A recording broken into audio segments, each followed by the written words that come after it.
Unit 6, Ancient Rome, From City to Empire. This third section is going to be about the Roman Empire, the famous political system which expanded from 27 BCE to 476 AD. La mañana de Navidad, el 25 de diciembre del año 800, Carlomagno recibió del Papa León III la corona de emperador, el título de Augustus Imperator Romanorum, Augusto, emperador de los romanos.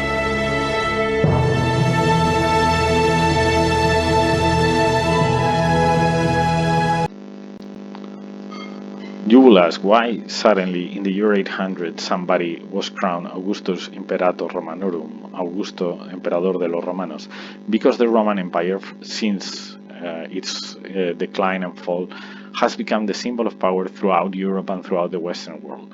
And how do we associate power in an empire? Mostly related with the expansion of the territories, as we can see here, from Britain to Egypt and from North Africa to the Caucasus, because the concept of power and politics, because of the law, because of the Latin language and its influence, because of the religion, because of the theater, because of the architecture, because of the infrastructures, because of the cities, because of the calendar, etc., etc., etc.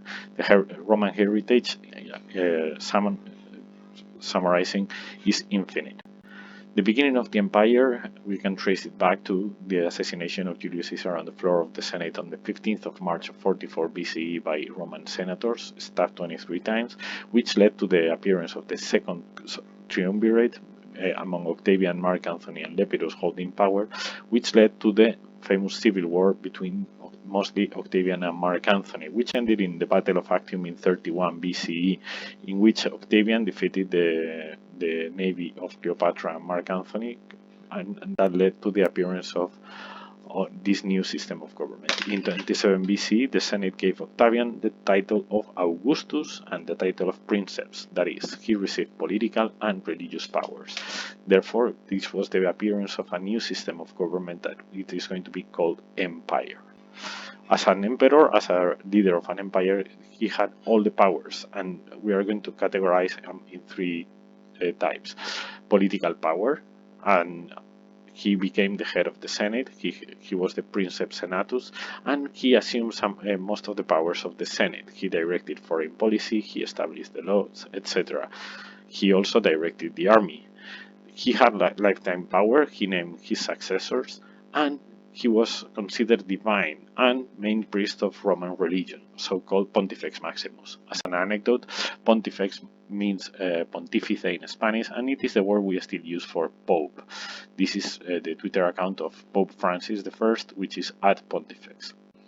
The Senate, that used to have all the power in the Roman Republic, in the period between 509 and 27 BC, lost power to the hands of the emperor, and its main function was to ratify the decisions of the emperors, that is, to accept his choices. Among other things, Octavian expanded the territories in many ways. For example, he expanded in the north of the Iberian Peninsula. He finished the conquest of the Iberian Peninsula. He expanded to North Africa. He conquered Egypt, parts of Anatolia, parts of the Balkan Peninsula, and he even conquered some areas of Germany that were soon lost. The High Roman Empire is the first of the two periods in which we divide the empire, and is the most prosperous period, the period of splendor of Roman civilization. There were three characteristics, which are the Pax Romana, the territorial expansion, and the Romanization, and we are going to study them individually. The first of them is the Pax Romana, or Roman peace in Latin, which is a long period of peace, stability, and territorial control that lasted for 2 centuries, which allowed economic, political, and social development of Rome and all the territories that comprised his empire. The territorial expansion, as we have seen before, started with Octavian conquering some areas even near Italy, such as this area of the Western Alps and the north of Iberian Peninsula, and continued and reached its maximum expansion in 117 at the death of Emperor Trajan, that had conquered the area of Dacia, modern-day Romania, some areas of the Caucasus, etc. Romanization, the third of the characteristics, is defined as the process of assimilation of the conquered peoples into the Roman political, social, economic, religious, and cultural way of life.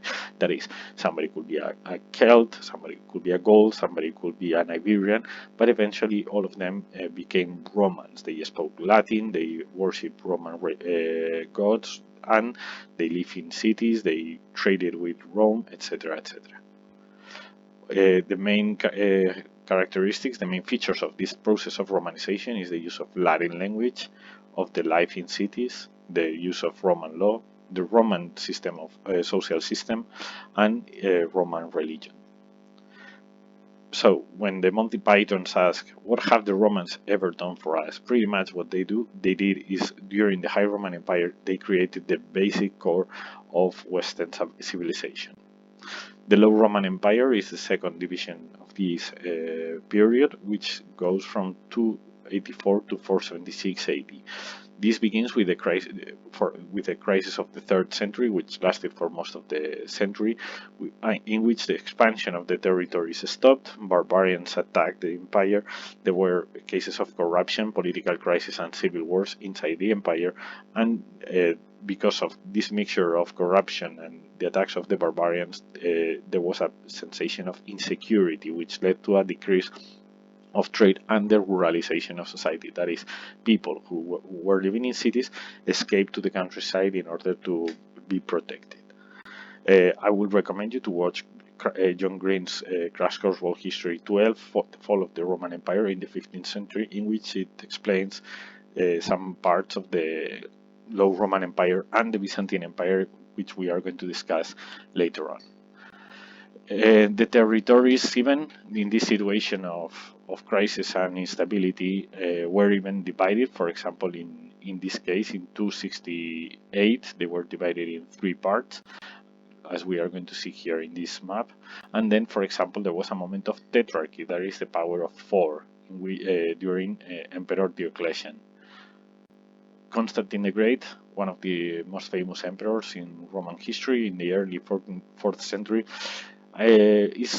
went off to history because of several reasons. The most important of them, freedom of he proclaimed the Edict of Milan in 313, in which he declared freedom of worship in the empire, pretty much allowing Christianity to expand. And in his deathbed, he converted into Christianity. Also, in the former Greek colony of Byzantium, he founded the city of Constantinopolis, or Constantinople, that became the capital of the Roman Empire in 324 and got his the name of Constantinople in 330. Therefore, this Nova Roma made the symbolic step of moving the capital from the old capital of Rome, founded by Romulus in Roman myth, to this new capital in the east, where there was real empires to fight and more wealth. Theodosius the Great is another emperor we have to mention that belonged to the late 4th century. As a Dara, he was born in the province of Segovia in Hispania, and in the Edict of Thessalonica in 380, Christianity became the official religion of the Roman Empire.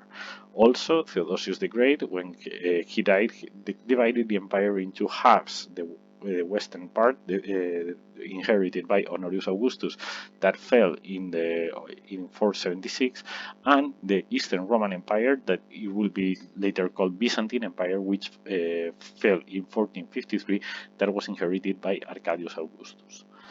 In the 5th century, in this Roman Empire, there were the so-called Germanic invasions. The Germanic peoples were people that were living across the northern limes, the northern borders, and invaded the Roman Empire in different ways. Mostly, for example, we have people such as the Suevi, the Alans, and the Valdans and the Vandals in the Iberian Peninsula. We have some troops here, Visigoths, etc., etc. Attila, the leader of the Huns, appears in the stage in the mid 5th century, and if you don't know the expression, there is por donde pasa el caballo de Atila no vuelva a crecer la hierba, which meant that Attila was feared for his wild approaches to fighting. These Huns that came from Asia created a very large empire, as we can see in this map, and attacked the inside of the Roman Empire, even reaching Rome in 452, and also that made that the Germanic peoples living in the northern part to the north of the empire entered inside the Roman Empire at some point. That meant that the weakness of the Roman Empire reached a high point in 476 when Odoacer, Ostrogoth leader, deposed Romulus Augustulus, the last of the Roman emperors, meaning the end of the Western Roman Empire. As we are going to see next year, the Western Roman Empire was occupied by different Germanic kingdoms, such as the Visigoths, the Suevi, the Franks, the Burgundians, the Ostrogoths, the Angles, the Saxons, etc., while the Eastern Roman Empire became the Byzantine Empire and lasted until 1453 with capital in Constantinople.